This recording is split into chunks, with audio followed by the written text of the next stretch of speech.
Algoritm. Nima o'zi algoritm? Hozir men sizga buni molekula darajasida tushuntirib beraman. Algoritmni oddiy qilib yangi futbolchi deb tasavvur qilamiz. Futbolchi murabbiy qo'l ostida mashq qiladi va nihoyat maydonga chiqadi. Lekin uni darrov asosiy o'yinga qo'yishmaydi. Avval kichkina o'yinda sinab ko'rishadi. Agar futbolchi yaxshi o'ynasa, gollar ursa, pas bersa, murabbiy uni kattaroq o'yinlarga chiqaradi.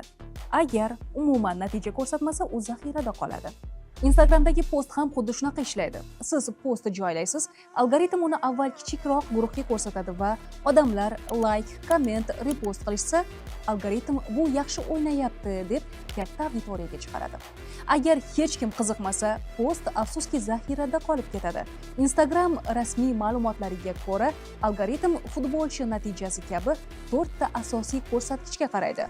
Like, сохранить, repost va eng asosiysi watch time, ya'ni ko'ruvchi videoni oxirigacha ko'rish vaqti.